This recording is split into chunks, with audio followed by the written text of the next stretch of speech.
The Waco History Podcast is sponsored by Brotherwell Brewing on historic Bridge Street in Waco. Cross the Brazos and Waco. Welcome to the Waco History Podcast. We're going to air for you over the next few months a special series of Waco History Living Stories. These were segments that were originally aired on KWBU here in Waco. They were produced by the Institute for Oral History editor, Michelle Holland, and narrated by two fabulous narrators, Louis Mazé and Kim Patterson. And so these highlight oral histories from the collection of the Institute for Oral History at Baylor University, which I direct, which has been around since 1970 and has over 1,000 interviews related to Waco and McLennan County history. And we're happy to highlight those here. Cross the Brazos and Waco, ride hard and I'll make it by dawn. Although we don't use the term anymore, this Living Stories featurette for Waco history will talk about hobos, folks riding the rails looking for work up before and through the Great Depression. Then the night came alive with gunfire. This is Living Stories, featuring voices from the collections of the Baylor University Institute for Oral History. I'm Louis Mazé. The origins of Americans riding the rails in search of work trace back to shortly after the Civil War, when ex-soldiers and others sought work on the frontier. Their numbers rose sharply during the Great Depression, when jobs and money were scarce.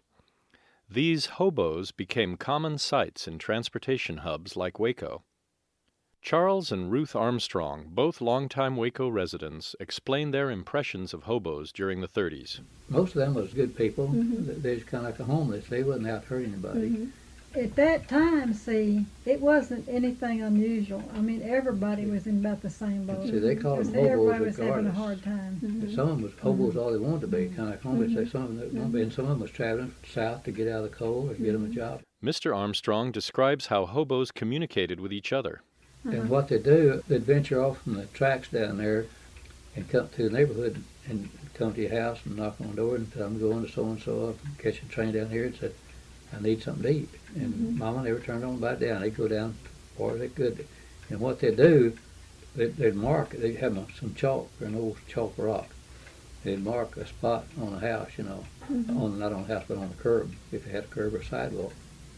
And as they'd go back, they'd keep it marked, and the guys would come in, and they'd know where to go get something to eat. They'd know that woman there or a man could feed them, and they'd keep it marked. And one guy might feed 10 or 12 guys a month, and then in the West would never get. They'd go to the house and they didn't get anything. They wouldn't mark him or put a zero or something there. The way families treated hobos made strong impressions on their children, as Waco philanthropist Bernard Rappaport recalls. We lived by the railroad tracks, you know, we were very poor. And these hobos, in the 29, 30s, you know, early 30s, hobos would come to buy the house, and Mama would give them a peanut butter sandwich. And one day I said to Mama, Mama, some of these people don't deserve that sandwich. She says it's better to feed all than to miss one that needs.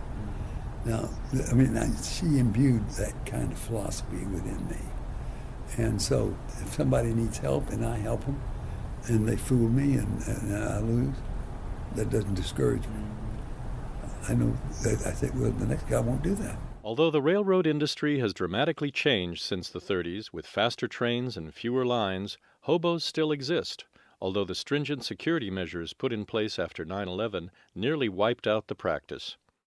The current economy has seen hobos on the rise again, but to a tiny fraction of the estimated 1.5 million men, women, and children who rode the rails during the darkest days of the Great Depression. For more information about this program or the Institute for Oral History, visit us at baylor.edu/livingstories.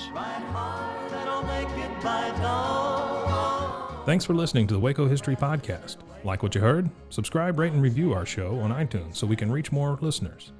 You can find show notes and info on every episode at wacohistorypodcast.com, and more info on Waco's past at wacohistory.org.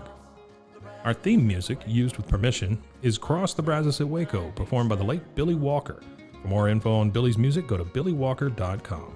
Thanks for listening. We'll see you next time. When I reach that land,